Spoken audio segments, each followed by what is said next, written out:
Selamat pagi dan salam sejahtera. Perkenalkan nama saya Mei Veronica Sriendang Siagian, SEMM. Saya merupakan salah satu dosen tetap di program studi manajemen di Universitas Katolik Santo Thomas dengan nomor induk dosen nasional 0108059401 dan NUPTK 0840772673230262. Video ini dibuat sebagai bagian dari proses sertifikasi dosen gelombang 1 tahun 2026 yang diselenggarakan oleh Kementerian Pendidikan Tinggi Sains dan Teknologi Republik Indonesia, yaitu pernyataan diri dosen dalam unjuk kerja Tridharma Perguruan Tinggi PDD UK TPT dalam bidang pengajaran. Pada kesempatan ini, saya akan memaparkan salah satu mata kuliah yang saya ampu, yaitu mata kuliah Manajemen Sumber Daya Manusia dengan beban studi sebesar 3 SKS. Mata kuliah ini diperuntukkan bagi mahasiswa semester 3. Mata kuliah ini disampaikan dengan metode ceramah interaktif dan diskusi terbimbing dalam proses pembelajaran yang dilakukan di dalam kelas secara tatap muka. Adapun deskripsi mata kuliah Manajemen Sumber Daya Manusia ini adalah mata kuliah ini bertujuan untuk memberikan pemahaman secara komprehensif mengenai prinsip, konsep teoritis, dan penerapan praktis fungsi-fungsi pengelolaan sumber daya manusia dalam organisasi modern. Ruang lingkup pembahasan mencakup kerangka dasar manajemen sumber daya manusia, perencanaan sumber daya manusia, analisis jabatan, proses rekrutmen dan seleksi, program orientasi dan induksi, pelatihan dan pengembangan berbasis kompetensi, penilaian kinerja, serta penetapan kompensasi dan balas jasa. Selain itu, mata kuliah ini juga membahas dinamika hubungan industrial, strategi peningkatan motivasi kerja, work-life balance, hingga teknik pengelolaan dan penyelesaian konflik, serta stres kerja, melalui metode pengajaran ceramah, diskusi, dan analisis studi kasus.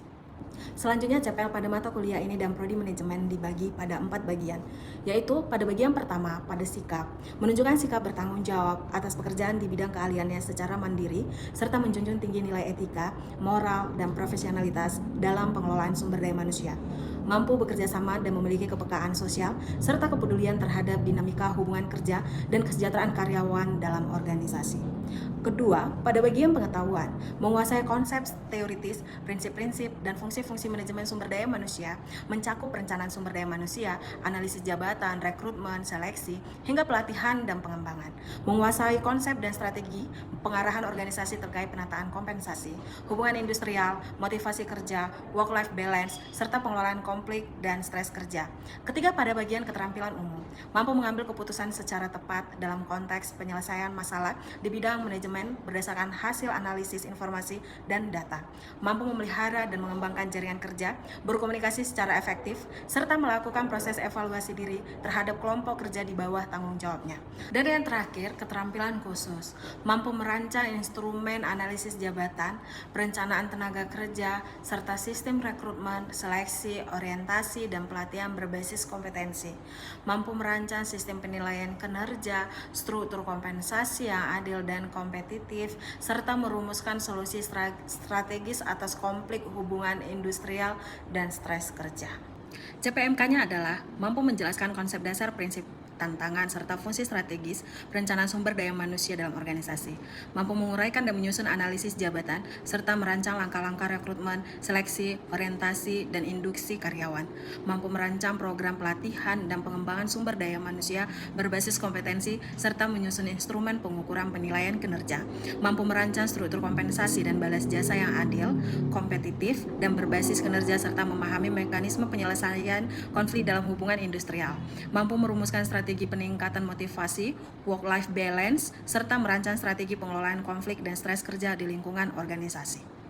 Materi pembelajaran pada mata kuliah ini adalah konsep dasar manajemen sumber daya manusia, perencanaan sumber daya manusia dan strategi sumber daya manusia, analisis jabatan, metode rekrutmen dan tahapan proses seleksi tenaga kerja, penerapan program orientasi dan induksi karyawan, sintesis dan evaluasi pembelajaran ruang lingkup manajemen sumber daya manusia, perencanaan sumber manusia, rekrutmen dan orientasi implementasi, perancangan sistem pelatihan dan pengembangan sumber daya manusia berbasis kompetensi, penilaian kinerja, dan instrumen pengukuran kinerja, kompensasi, sistem penggajian yang adil, dan insentif berbasis kinerja, hubungan industrial dan mekanisme penyelesaian konflik kerja, strategi peningkatan motivasi kerja, work-life balance, pengelolaan konflik dan stres kerja dalam organisasi, evaluasi dan pemantapan pembelajaran pelatihan,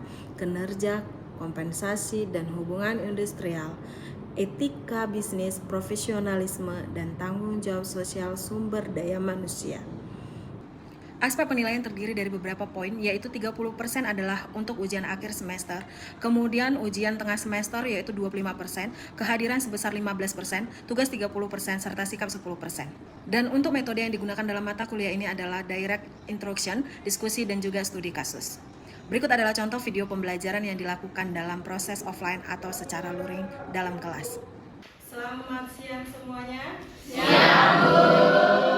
Oke, hari ini kita masuk pertemuan yang ketiga. Seperti minggu lalu yang saya kasih tahu, hari ini kita belajar tentang manpower ataupun perencanaan sumber daya manusia. Nah, minggu lalu kan kita sudah membahas apa itu MSDM, ya kan? Kepentingan dari MSDM itu apa? Tujuannya, ya kan? Serta kenapa kita perlu memahami MSDM itu serta tantangan dari MSDM itu sendiri apa, kan seperti itu. Masih ingat semuanya? Masih. Dari MSDM itu apa? Oke. Hari ini kita belajar tentang perencanaan sumber daya manusia.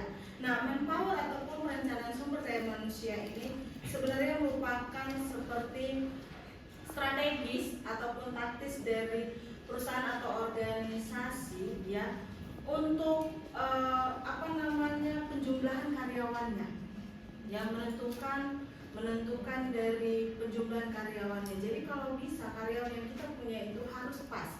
Pas maksudnya dalam arti tidak boleh kurang, tidak boleh juga berlebihan. Jadi inilah yang akan kita bahas, ya. Apa pentingnya perencanaan sumber daya manusia untuk perusahaan atau organisasi atau bisnis? Apa pentingnya perencanaan sumber manusia untuk individu atau karyawannya sendiri? Ya. Pertama, ada beberapa definisi dari perencanaan sumber daya manusia itu menurut para ahli, ya. Walaupun sebenarnya hampir sama pengertiannya, ya. Proses analisis dan identifikasi katanya, tersedianya dan kebutuhan akan sumber daya manusia sehingga organisasi tersebut dapat mencapai tujuan, itu menurut si Matis dan si Jackson. Nah, menurut si Modi dan Noe itu, perencanaan sumber daya manusia itu proses yang secara sistematis mengkaji keadaan sumber daya manusianya untuk memastikan bahwa jumlah dan kualitas dengan keterampilannya yang tepat akan tersedia pada saat mereka dibutuhkan. Nah, semuanya ini sama. Bagaimana caranya? Ya, proses analisis dan identifikasi. Identifikasi itu kan memastikan, kan? Memastikan, melihat, kan menentukan. Bagaimana prosesnya? Bagaimana prosesnya atau bagaimana mengidentifikasi, bagaimana melihat ketersediaan atau kebutuhan sumber daya manusia di dalam organisasi kita.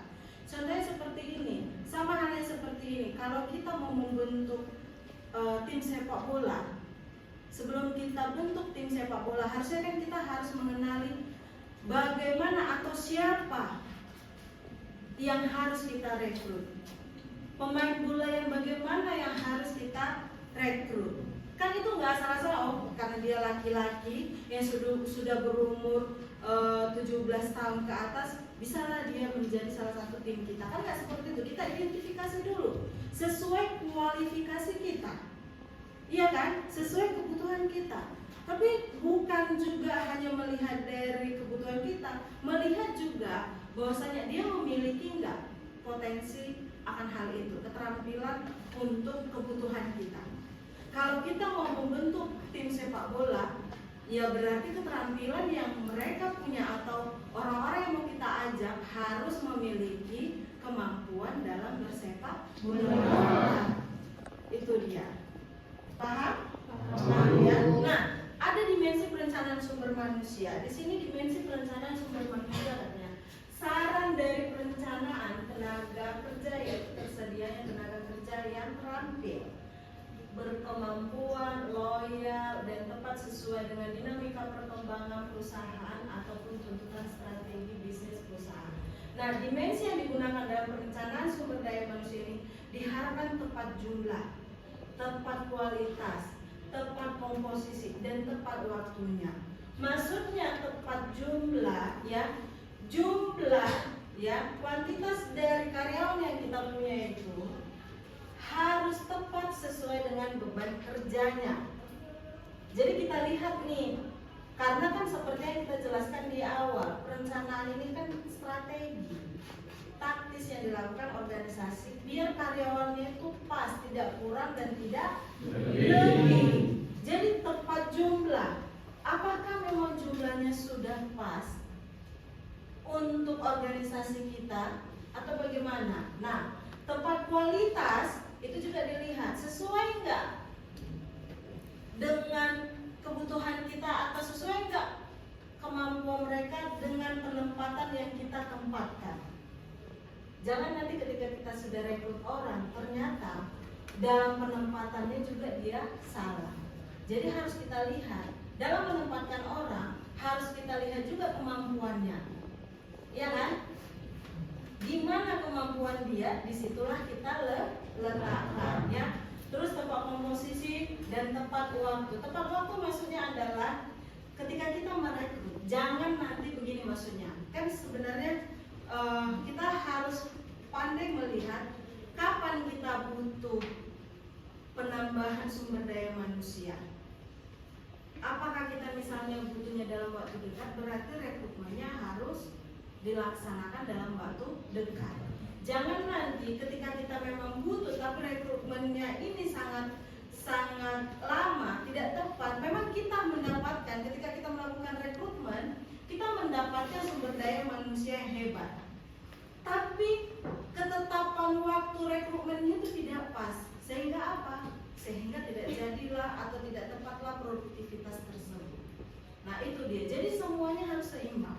Semuanya pas. Itu dia. Jadi dimensi ini juga harus diperhatikan.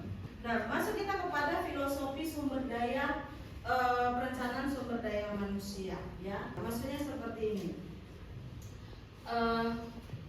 Ketika kita punya organisasi, ketika kita lihat ada divisi atau misal kita lihat ada yang kosong, ya, dari filosofi ini, kita tidak boleh langsung kita lagi butuh nih karyawan, sumber daya manusia lagi, karyawan, kita butuh karyawan.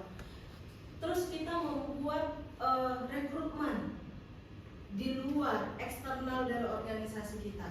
Kita buat rekrutmen, kita tarik orang dari luar. Sebenarnya dalam melakukan rekrutmen itu kan perlu biaya, dan itu biasanya biayanya tidak murah kan, ya kan? Kalau rekrutmen itu tidak murah. Nah, masuk dari filosofi perencanaan sumber daya manusia ini adalah hendaknya kita gunakanlah dulu, ya, secara efektif orang-orang yang kita punya di dalam, karyawan-karyawan yang sudah ada. Karena apa? Kita sudah tahu orangnya seperti apa, bagaimana dia bekerja, hasil kerjanya pun bisa kita nilai sejauh apa. Kan biasanya seperti itu. Nah, ketika kita merekrut dari luar, belum tahu kita bagaimana dia bekerja. Bisakah dia misalnya bekerja secara tim, atau dia hanya bisa bekerja secara individu. Karena kalau kita bagian dari organisasi, kita tidak boleh hanya mampu bekerja secara individu, tapi mampu juga bekerja secara tim. Kedua-duanya kita harus memiliki. Tapi ketika kita misalnya mempekerjakan atau menempatkan satu karyawan yang kita miliki ke posisi yang kosong tersebut, kita sudah tahu dia. Nah, kita gunakan dulu dia. Itu kan lebih efisien maksudnya, ya kan? Sebenarnya lebih efektif juga, tinggal kita kasih pelatihan pada dia. Tapi ketika kita melihat bahwasanya sumber daya manusia kita atau karyawan yang kita punya tidak ada yang cocok untuk bagian yang kosong tersebut, barulah kita mulai membuka lowongan pekerjaan atau merekrut dari luar. Selagi masih ada, kenapa kita tidak mempergunakannya? Kan seperti itu kan?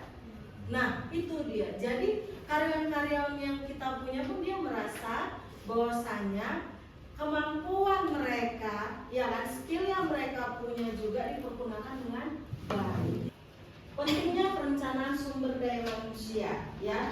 Nah, pentingnya sumber daya manusia ini bukan hanya sumber daya manusia ini, maksudnya pentingnya perencanaan sumber daya manusia ini, pentingnya strategi dalam perencanaan sumber daya manusia. Jadi ini bukan hanya kepentinganmu itu hanya kepada pemilik pemangku kepentingan di organisasi seperti bos seperti itu kan. Tapi kepentingan dari strategi perencanaan sumber manusia ini karyawan juga memiliki kepentingan dalam hal ini.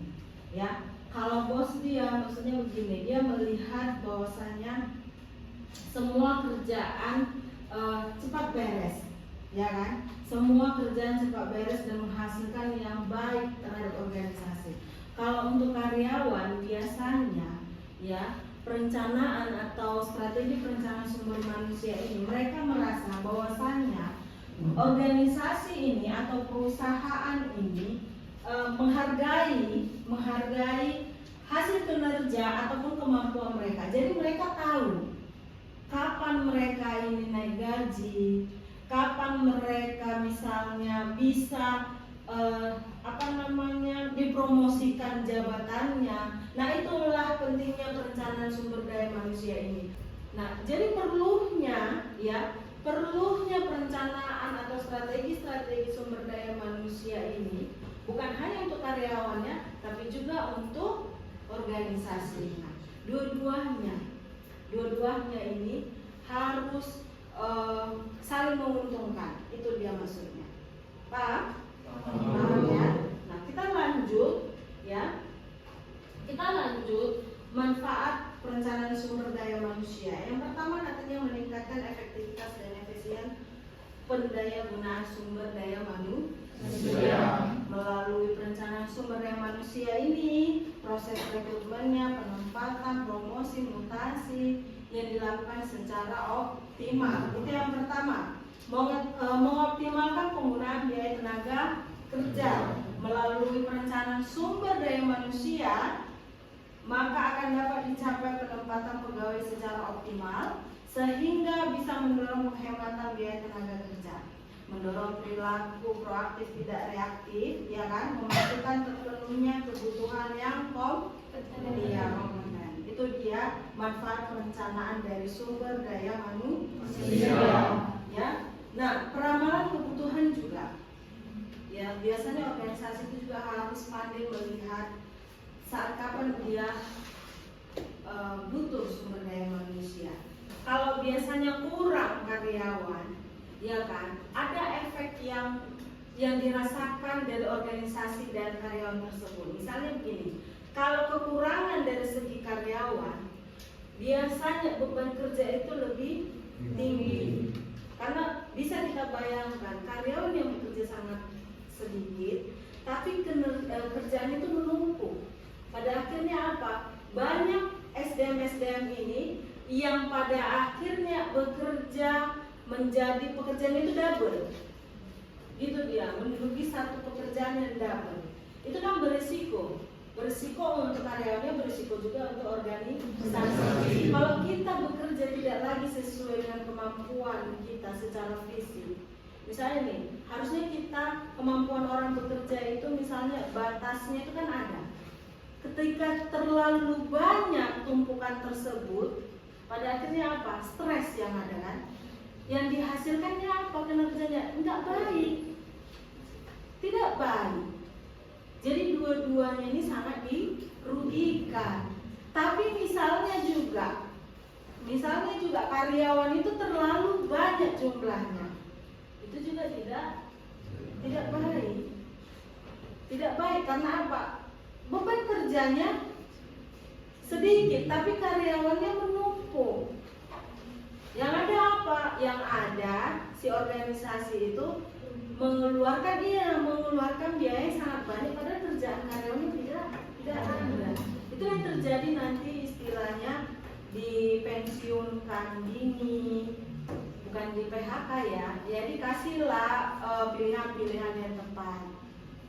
Itu dia. Jadi harus seimbang. Itu tadilah, makanya perencanaan ini harus pas posisinya. Itu dia. Oke? Kita cukup hari ini. Ada pertanyaan? Ayo, siapa yang ingin bertanya? Ada pertanyaan? Oke, Rita. Dan saya kan Bu, kalau jika perencanaan SDM itu udah baik dilakukan dan sesuai gitu kan Bu, yang sesuai dengan kita pelajari gitu, tapi kita lihat masih ada karyawan yang belum memiliki kinerja yang baik, terus yang nggak sesuai standar, itu kenapa ya Bu? Oke. Rencananya sudah baik dilakukan, namun si SDM-nya atau karyawannya belum memberikan suatu kinerja yang baik, tidak sesuai standar. Kenapa? Padahal rencananya sudah dilakukan sesuai dengan apa yang kita bahas, kan seperti itu. Ketika dibuka rekrutmen atau dilakukan rekrutmen, ya kan? Biasanya kalau rekrutmen itu dibuka sudah dikasih tahu kualifikasinya seperti apa, ya kan? Penempatannya di mana? Di awal hal ini sudah dikasih tahu, dan mereka ketika misalnya begini rekrutmen gelombang pertama mereka sudah lihat oh dari semua kualifikasi yang mereka berikan adalah 2 atau 3 orang yang sesuai dengan kualifikasi. Itu rekrutan pertama. Ternyata mungkin ada kesalahan pada rekrutmen yang berikutnya. Kadang-kadang kan cenderung seperti ini, ketika dilihat dari semua persyaratan dia layak diterima, tapi pada perekrutan selanjutnya tidak secara optimal dilakukan. Apakah memang si karyawan tersebut sesuai dengan apa yang dia lengkapi? Memang kalau misalnya secara tamatan akuntansi ataupun tamatan manajemen sumber daya manusia sudah ada ditunjukkan misalnya dari ijazah ataupun transkrip, harus memiliki sertifikat apa segala macam ditunjukkan ada.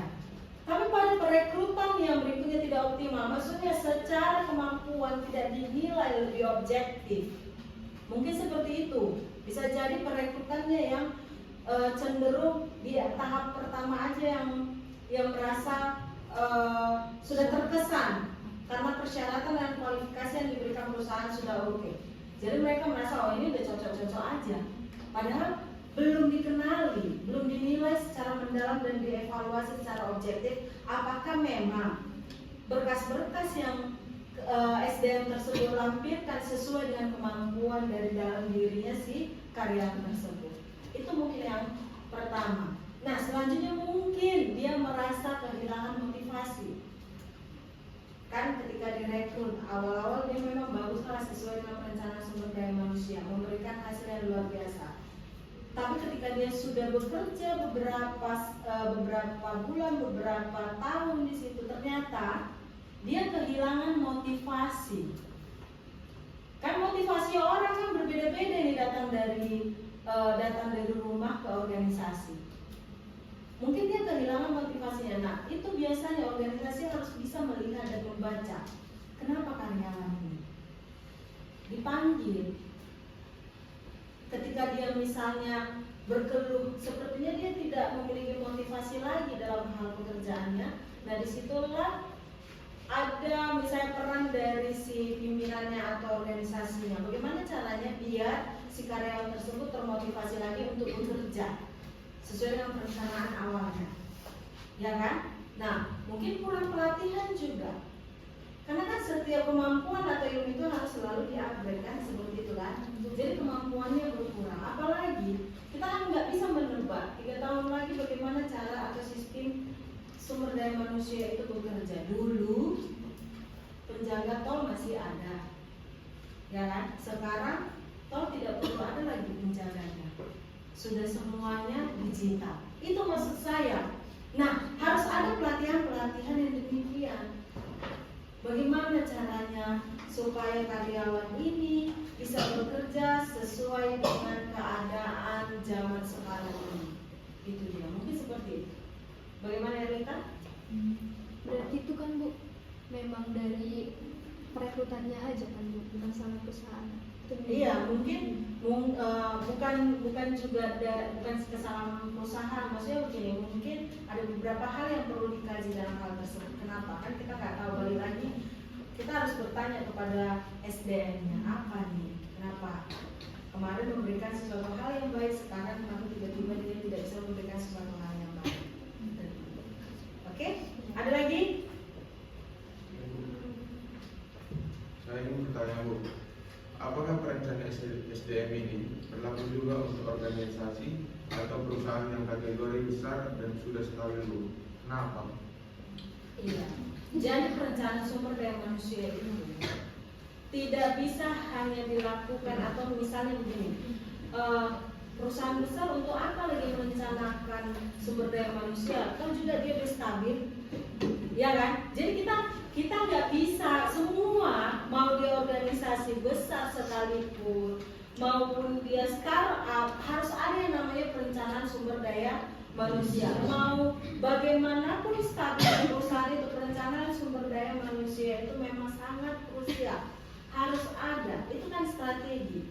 Karena begini, misalnya ada satu organisasi, contohnya begini, adalah perusahaan A kita katakan, dia sudah buka sebelum kita lahir dia sudah buka gitu, tahun-tahun 90-an dia sudah buka stabil dia ini, orang kenal dia. Setiap dikasih tahu perusahaan A, semua orang tahu. Tapi karena hal sepele kan, misalnya begini, pada waktu itu dia buka, zamannya itu kan masih zaman tenaga manusia paling banyak. Nah, kalau tidak ada perencanaan sumber manusia ke depannya, bagaimana dia misalnya mau bekerja di era zaman sekarang?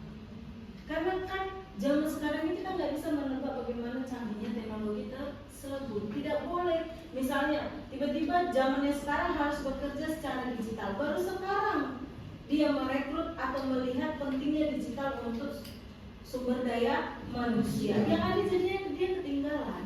Jadi sebelum misalnya hal-hal yang tidak diinginkan itu terjadi, dia harus lihat 10 tahun lagi akan seperti apa orang bekerja. Ketika sudah seperti itu, dia lihat apa yang akan dia lakukan, ya kan? Direkrutlah mulai dari sekarang orang-orang yang mampu untuk beradaptasi dengan teknologi tersebut. Namun biasanya juga kalau organisasi yang sudah besar itu, yang sudah stabil itu, kan dia sudah memiliki sumber daya manusia, kebanyakan dia sudah memiliki sumber daya manusia yang kategorinya yang harus dipensiunkan. Mungkin dari segi usia, bukan karena mau dipensiunkan. Misalnya dia sudah bekerja di situ udah berpuluh-puluh tahun, memang dari segi umur harus pensiun. Nah, jangan ketika dia pensiun, hari ini dia pensiun baru dicari hari ini penggantinya. Nah, memang harus ada perencanaan sumber daya manusia itu, baik itu organisasi besar ataupun kecil. Contohnya kalau kita punya perusahaan, tiba-tiba ada 10 orang yang harus pensiun bulan depan. Apakah bulan depan kita merekrut orang lagi? Kan udah terjadi kekosongan beberapa hari atau beberapa minggu nanti kan? Pada akhirnya apa? Ya kita juga rugi. Itu dia. Nah, memang harus ada perencanaan. Ada pertanyaan lain? Nggak ada? Nggak ada. Nah, materi kita cukup hari ini ya tentang mempower dan perencanaan sumber daya manusia. Minggu depan kita masuk pertemuan keempat. Minggu depan kita membahas tentang analisis ya, analisis kerja dan desain pekerjaan. Jadi dalam minggu depan itu kita membahas bagaimana si perusahaan ini secara sistematis menentukan tugas-tugas, tanggung jawab, ya kan, yang kualifikasi yang cocok di satu pekerjaan atau di satu jabatan. Jadi bukan dia misalnya dia itu ada tamatan, jadi kemana aja dia bisa dikerjakan, tidak. Jadi ada penempatan yang pas dan cocok, biar organisasinya berjalan dengan baik dan karyawannya juga memberikan satu hasil yang luar biasa. Oke? Oke, Bu. Terima kasih untuk hari ini ya. Terima kasih untuk hari ini. Minggu depan kita masuk lagi. Selamat siang. Demikianlah video pembelajaran yang dilakukan dalam proses offline atau secara luring dalam kelas. Terima kasih, selamat siang.